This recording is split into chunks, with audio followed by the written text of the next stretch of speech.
Hey, everybody. Welcome to Away Games, a Chicago Cubs podcast. My name's Kevin McCaffrey, and I'm one of the hosts. The other one is Adam Amwal, and wouldn't you know it, he's right here. What's up, Adam?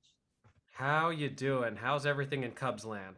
In bad, I suppose. In present, if we're saying Carpe Diem, seize the day, this day has been seized by others. I think this is not, we're not seizing this one. So, present time, I suppose in Cubland, it's bad, hoping for a future. But I can tell you I'm in Chicago. I'm actually in Cubland, geographically Nice. speaking, right now. And if you want to find us geographically speaking on the internet, check out at Away Games Pod on Twitter, Instagram, any of those things.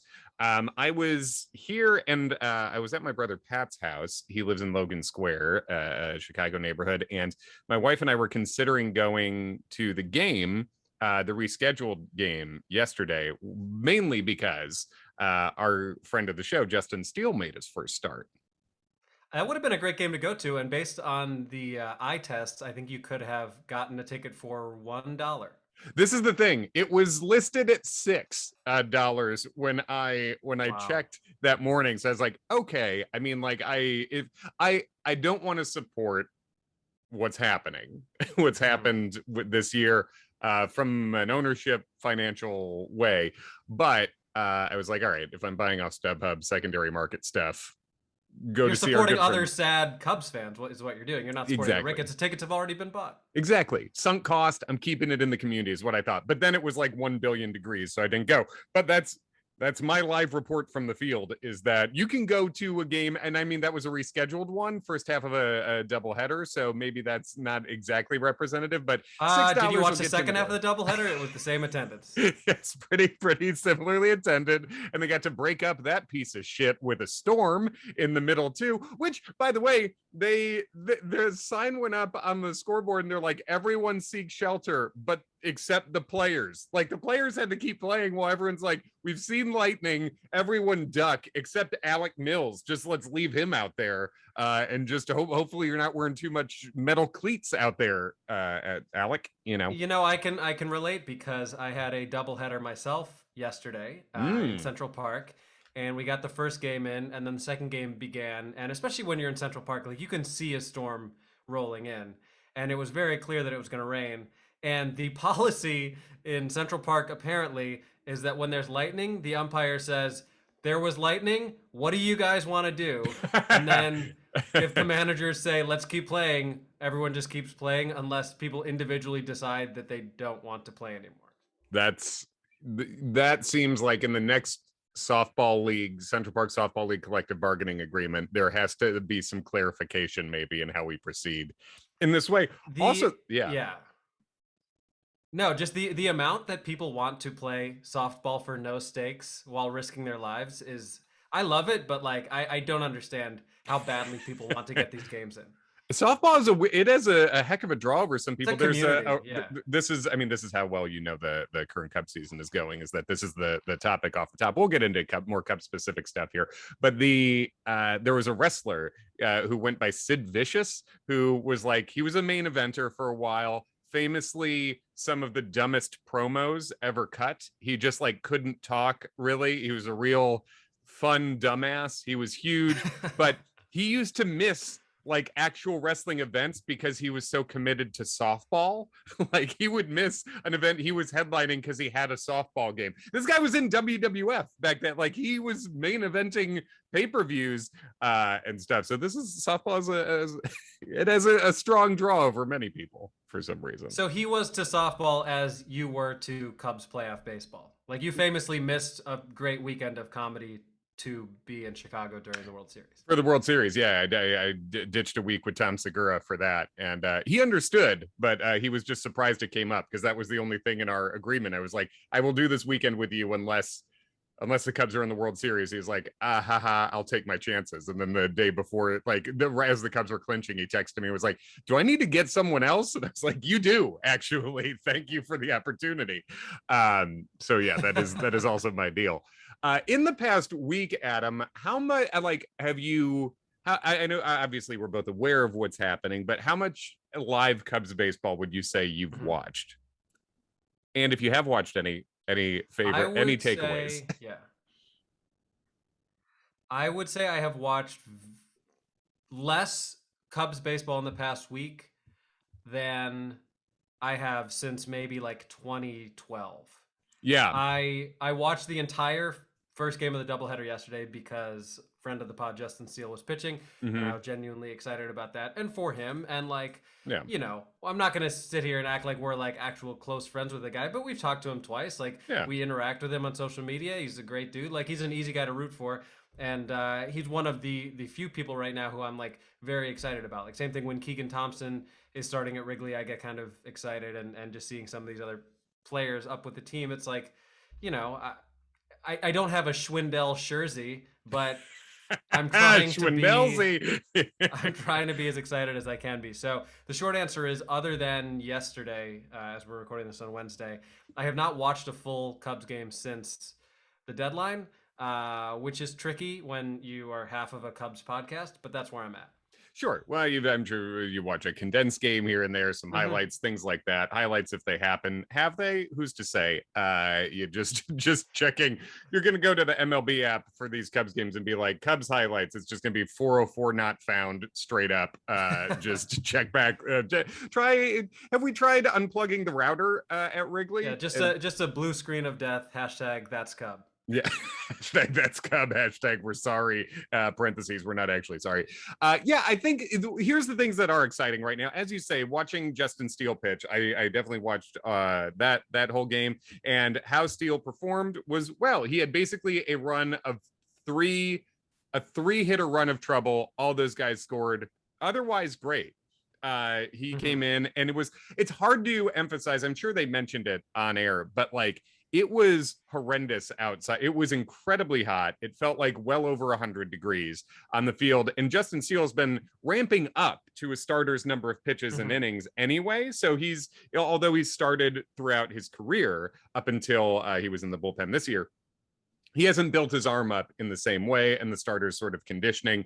So having to go and pitch in that environment also was extremely difficult. But he came out, he was throwing the two-seamer a lot more than he was as a reliever, got a lot of ground balls off of it, and then gave up a really like pop up into the wind, into the basket homer, and then a pretty well struck double and an absolutely smoked home run by Rafael Garcia. Nothing cheap about that. But that was it. Otherwise, he got through 5 innings against the Brewers, got a ton of weak ground balls. Mm-hmm. And I don't think we saw as much swing and miss as we're going to see from him. But I think overall, it was a promising start for Justin Steele. So yeah, friend of the show. And also just like, this really is one of the most exciting things we have going on the team right now, is the possibility of Steele as a starter. Absolutely. We did not get to see him hit a dinger and pimp it, which No. we did promise on social media. I promised it. I'll take credit for it. Mm-hmm. But I do think he's got a knock in him for sure. His first time up, I was joking that perhaps he was intentionally missing the first 2 sacrifice bunt attempts so that he had to swing away, but apparently the bunt sign was on with 2 strikes, which I don't necessarily agree with for someone who can actually hit, from what we know. He had a big knockdown in AAA as he was starting down there. That's right. And when he did swing the bat, he made contact on the first pitch, Mm-hmm. pulled it to first base, and was out the next time at bat. So he got 2 at bats up there. Yeah, but other than Steele, I would say Manny Rodriguez is who I've been most excited about. Yes, this is fun. Yeah, tell us about Manny Rodriguez a little bit. I mean, he just has unbelievable like back end of the bullpen stuff that is very exciting. And again, as someone who's not as big of a prospect person, I was not as informed on him. Like, I've known about his existence, but hadn't seen a lot of footage of him. And I mean, people I think in that national series, like, he came in and the Nats hitters just looked like bamboozled. Mm-hmm. Yeah, he had one rougher outing, but other than that, this is a guy who I really like his energy out there. This is he seems to be unfazed by stuff, but like also kind of, he has a visible enthusiasm, I think, too. And he's touching triple digits. He did it in the futures game. He was one of the Cubs' 2 representatives with the MVP of the game, Brennan Davis, who had 2 homers in that game. But he appeared in the futures game.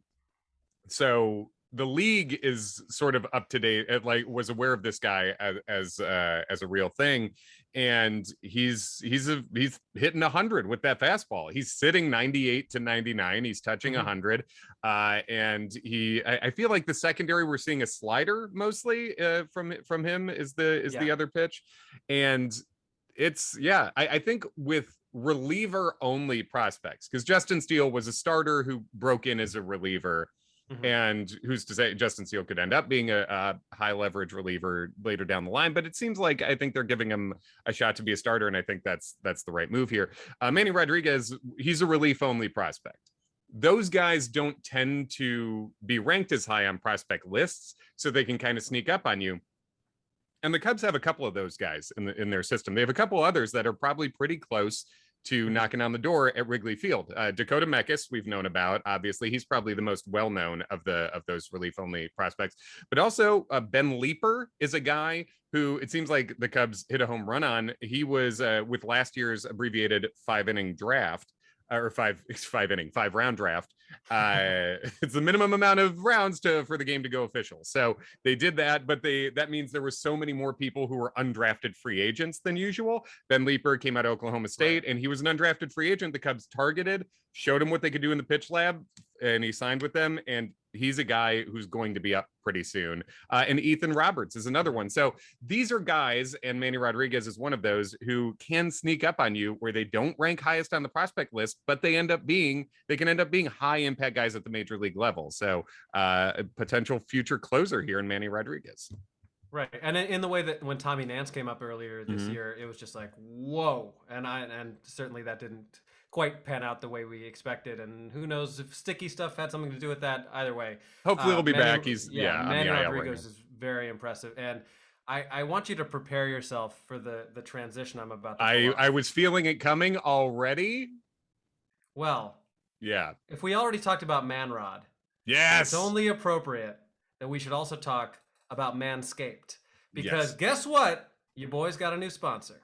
And can I just say big ups to Manscaped, who found us as a Cubs podcast, wanted to work with us as soon as the Cubs became the worst they've been in 7 or 8 years. They were like, you know what? Now's the time to buy in and get in with these guys, a Cubs specific comedian hosted podcast. They signed us under slot, which is understandable. Oh, we're agreeing to, we'll go under slot for you. But support for Away Games, a Chicago Cubs podcast, is brought to you by Manscaped, who is best in men's below-the-waist grooming, champions of the world. Manscaped offers precision-engineered tools for your family jewels. Jewels, you love the rhyme. That's man, perfect, yes. Oh, I just rhymed again. Manscaped just launched their 4th-generation trimmer, the Lawnmower 4.0. So they've been through 3 phases of this lawnmower. They're on to 4.0. This isn't your grandfather's lawnmower 2.0. That's chuggy. We are all the way up to 4.0 at this point with Manscaped. Literally cutting edge. It is literally cutting edge. Very well done. Join over 2 million men worldwide who trust Manscaped with his exclusive offer for you. You can save 20% off and free worldwide shipping with the code AWAYGAMES at manscaped.com. Now, I actually tried this device.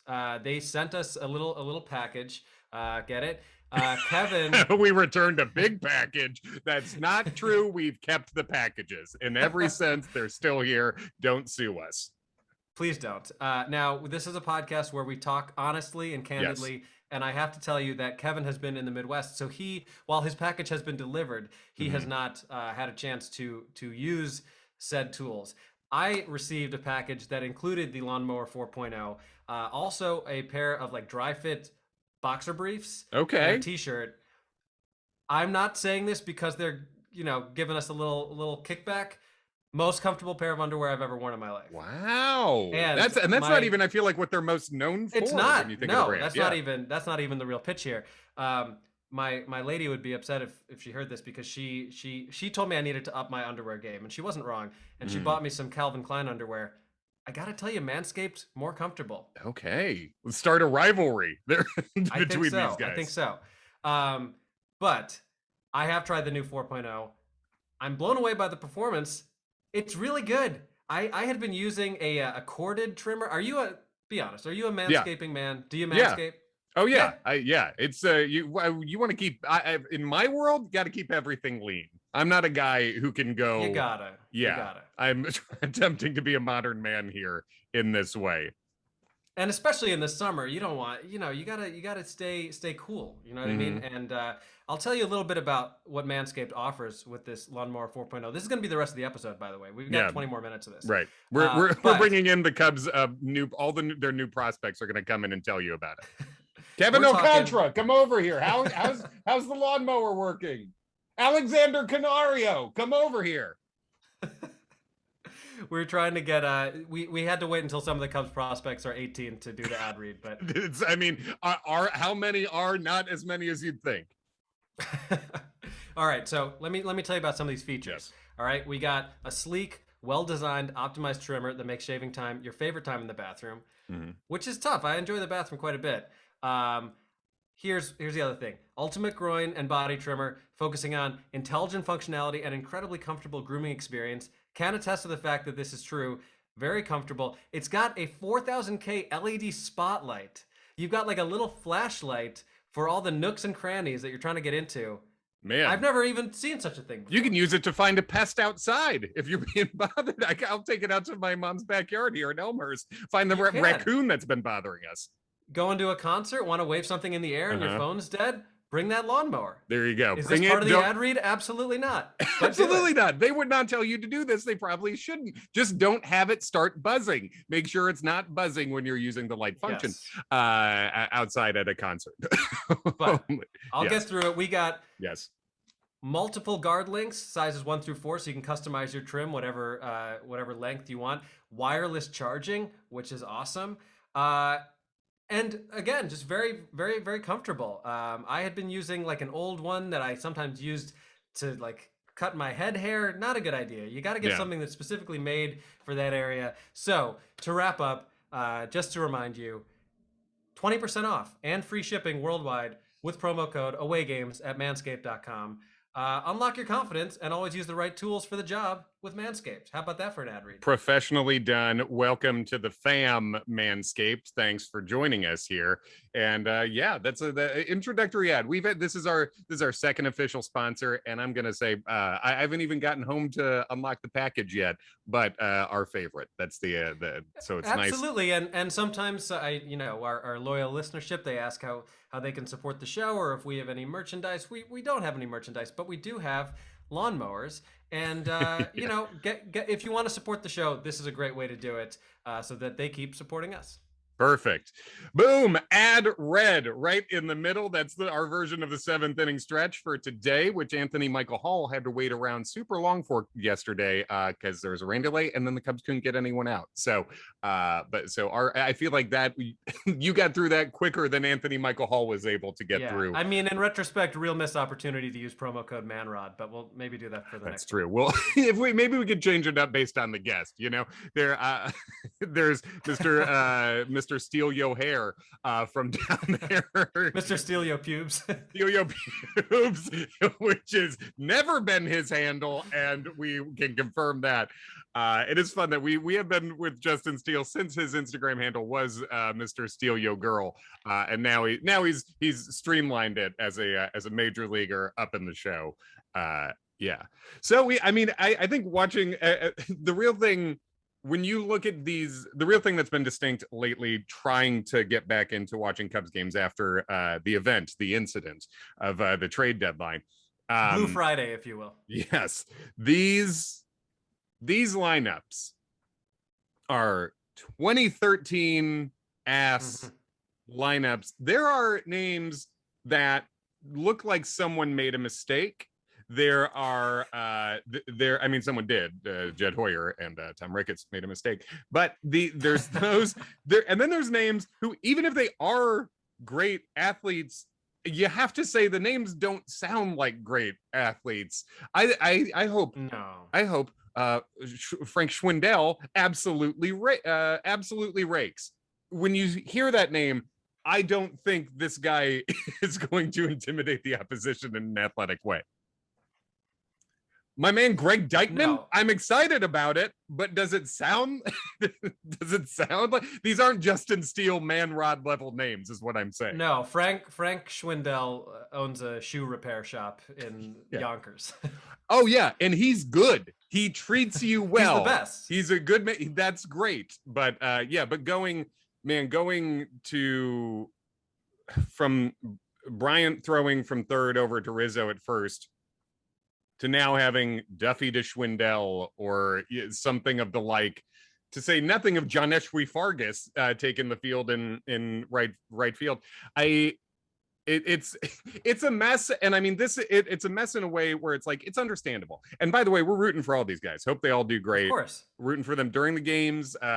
And just talking about their names, Frank Schwindel has shown some power in the minors. Greg Dykman is an actual prospect, and Joneshwi Fargas, I think, might have a future as a guy who can come up and steal a base for you. He's stolen 50 bases in a season in the minor league, so whatever. But and how many? We would be remiss to not mention Rafael Ortega this far into the podcast. Good call. My God, tell me about Rafael Ortega. Good call.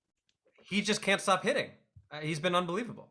He is the Robel Garcia of this year, but even more impressive because he's doing it in a lot of different kinds of ways, not just power. And the fact that he has a 3-homer game, that's it's tremendous. I mean, and he joins a list of Dioner Navarro, and who was that guy who hit 3 home runs on opening day that time? Tuffy Rhodes, Carl Tuffy Rhodes. Yeah, Tuffy Rhodes, the Japanese legend, Carl Rhodes. Mm-hmm. I think Ortega, and it's really fun. This is a thing that is exciting to see about where the Cubs are right now. Are there guys like Ortega who bounced around the minors a little bit? He made his debut with the Rockies much younger. I think he was like 23 when he made his debut with the Rockies, and then has never really been able to get regular playing time at the major league level. And he finally is, and he might be establishing himself as a guy who can be a regular or at least a rotational player at the major league level. And that's massively important for these guys' lives. It's really cool to see guys who weren't necessarily like first round picks with a huge bonus. This is someone who's worked his way into this opportunity, and he's been successful with it. He's hitting over 300. I think he's slugging close like 500-ish. He's just doing everything, and he's stealing bases too, and he's playing a competent center field. And then also keep an eye out for a guy who's playing even better than Ortega was at the AAA level. Also signed this offseason, Michael Hermosillo, and he he's fun. He's tore the cover off the ball, then he was injured probably right before he was going to get called up. But he's done fun things this year. He got kicked out of, I believe he got ejected from 2 consecutive games, and the second game he got ejected from, he just went back out to the outfield and hoped no one noticed. So that rules. The old George Costanza. Costanza'd it, and he just came off the IL yesterday, and he went 2 for 2 with a walk. So Michael Hermosillo might be up soon, and that's another guy to keep an eye on. So yeah, but I think Rafael Ortega has been, from a baseball perspective, and right there with Patrick Wisdom, who homered again last night, guys who are like late 20s and maybe getting a little bit of a mini breakout here. I mean, there's no reason to think that Wisdom can't hit like 25 home runs this year. Yeah, exactly. And I mean, like 25 home runs in what's he going to end up with, like 400 at bats or something? I mean, this is it's the power from Patrick Wisdom is legit. I mean, this is not the juice. This is not a juice ball we're playing with this year. It's never been harder to hit, really, in our lifetimes. It's never been harder to play offense. And Patrick Wisdom has genuine home run power, and that's a good find at the margins that the Cubs picked him up for, in terms of they didn't have to trade anything for him, and they're not functionally paying anything for him either. So that's cool. So, I mean, big picture, do you think there's any way that the Cubs spend big this offseason? Are we just deluding ourselves if we think that might happen, or should we be resigned to the fact that this is going to kind of be our reality for the next few years? We shouldn't be resigned to it, but I don't think I'm believing that the Cubs are not making the choice to avoid competing. It needs to be proven to me that they are going to spend what they have to compete over the next couple years. And what's frustrating about that for all of us as Cubs fans is that we're just not going to see that. We're not going to know until like March of next year, because I can see, and we've probably talked about this before, but I can see a world where trading everyone they traded for the prospects they did, which are mostly prospects who we're not going to see for a few years. These aren't guys who are going to be in the starting lineup even in 2023 for the most part. Trading for those guys makes a lot of sense if you spend to cover this short-term window over the next couple of years. Think about it. There's no reason the Cubs shouldn't be constructing a team like they had in 2008, 2009, right? Like when it was a veteran heavy team, guys on shorter term deals, but competing, winning the division. Right. There's no reason that shouldn't happen, but I also have no faith that it will happen. You know what I mean? How do you feel about that? Yeah, we've been given no indication that we should rely on that to happen, but I don't see why it shouldn't when you are a huge market team, as we've talked to death about. And there's no money on the books. Right. Yeah, but, and quite literally, like no money on the books as of a couple of years from now, like $5 million on the books. Yeah. So yeah, I would be fine with that. I think I'll never agree with how this trade deadline went down. Like I don't think there's ever going to be a time where I'm like, yes, it was the right move, and I'm really happy about how all of it played out. Because even if those prospects turn into great players and play for the Cubs, it was just a really sad way for things to end. But yeah, I don't. What I really don't want is for the Cubs to go out and sign a bunch of Daniel Descalsos, hoping that the team is at best, an 80 and 82 team, and they sell a few more tickets because the Cubs are like competitive-ish, but aren't really trying to win. And I get it. Like, I know that the Cubs probably aren't going to be a team that's going to be considered a contender for the next few years, but you're still in a really weak division that is winnable. If you aren't contending for the division title next year, I think that's malpractice. I think that's incompetent. I think it's malpractice. I think this year didn't turn out the way it did. We know where the contracts were at. Now, was it also incompetence to get to this point where you couldn't extend a single member of this core, which, by the way, winning teams want these guys. So the problem with this team was never the best players on this team. The problem was that there weren't more good players added to that or changed around for different kinds of good players. But the biggest problem with the Cubs these past few years was not the best players on the team. So and other good teams want these players. So it was incompetence to get to that point. Where you had no one to move forward with from that core.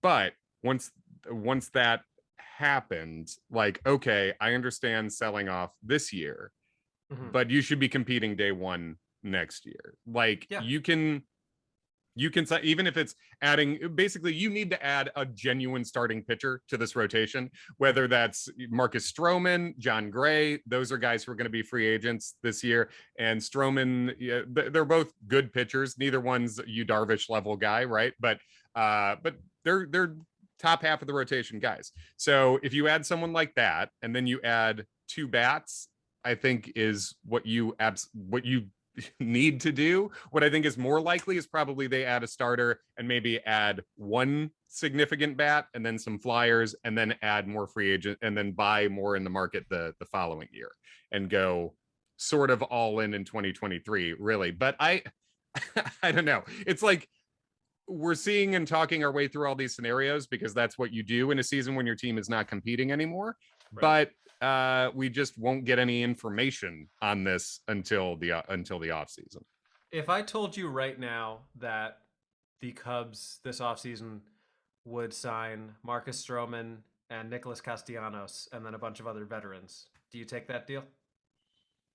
That's a really good question because I still think that's one short of what I would consider the respectable baseline of what a team like the Cubs should do. If you told me it was Stroman, Castellanos, and Rizzo, for instance, I'd say, okay. I think I'd need one more guy to take that deal, but also I should probably take Stroman and Castellanos because I don't even expect that much to happen. You know what I mean? Right.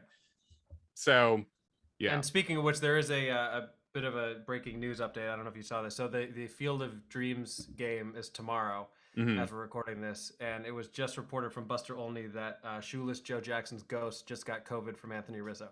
Man, You do hate to see it, but if there's one guy who doesn't physically protect himself, we know it's the man who doesn't wear shoes. So it's no surprise that Shoeless Joe did not get the vaccine either. That is really too bad.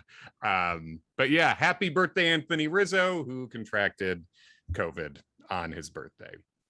Not great. No, it's not great. And it seems like, as far as what we've heard, he's not suffering symptoms that are too severe, it seems like, right now. Have you seen anything else since just it was announced that he went mild, on the COVID aisle? Yeah, mild symptoms. I mean, as always, it's like get well soon, also get the vaccine. Get well soon, get the vaccine are great tips. Chris Bryant walked it off for the Giants yesterday. He's been playing extremely well for the Giants. Javi's been hurt, I think, right? Javi got hurt. Yeah, he took a swing and then couldn't get out of the box. He strained something, so that's too bad. He had a hot start and then went into a deep funk. And it's funny watching Mets fans be like shocked about this. It's like, no, this is the ride. This is he goes. He's extremely hot. He won a game for them by himself with a magical slide and an opposite field homer. So he won a game by himself, and then he went 0 for 5 with 5 strikeouts. Guys, this is what it is. Yep. And I love it. I would love to take it back next year. But yeah, it's amazing how representative his first major league game is of his career. Yeah, just like 0 for 4 with 4 strikeouts and then a game-winning home run. Oh yeah, it's Javi. Javi gave you exactly what he is in a neat little package there. Yep. And he hit that home run in Coors Field, which you and I will be at next week with none other than your pal, friend of the pod, and friend of ours, Ken Schultz. I think maybe we'll do like a recording out there or something. I feel like we should. Yeah, might as well do one from the road, and away game's actually away. We're going to see the Rockies and Padres. None of us have been to the Rockies Stadium before, so we're going to cross that one off the list. I hope Tatis is back. Is he going to be back? Is he back? They're talking about moving Tatis to center field, too, to protect his shoulder. He's been working out there.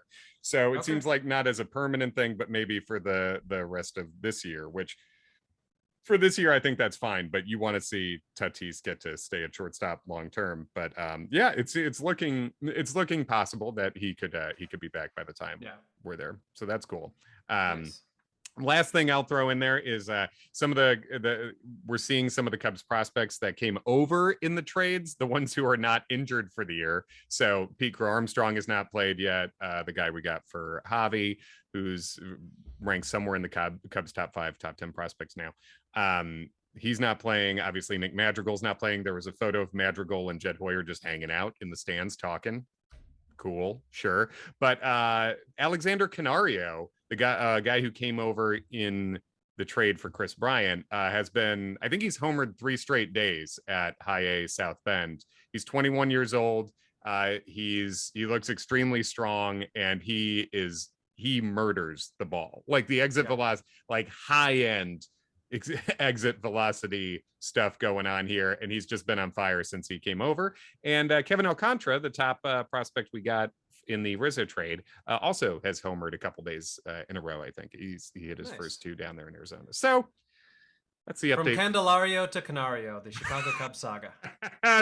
the least purchased book about this this Cubs era. Yes, so I think that's all I got for this week's away games updates. How about you, Adam? That's all I have. Make sure to follow us at Away Games Pod on Twitter and Instagram. And again, please, if you are somebody who would like any sort of Manscaped products, grooming stuff, they got T-shirts that say "Your balls will thank you." You gotta love that. You do. Very exceedingly comfortable dry fit underwear, which I highly recommend. Please use promo code AwayGames when you go to manscaped.com, and you will get 20% off your entire order and free shipping worldwide. Perfect. Thanks for listening, everybody. At Away Games Pod everywhere, and we will catch you next week.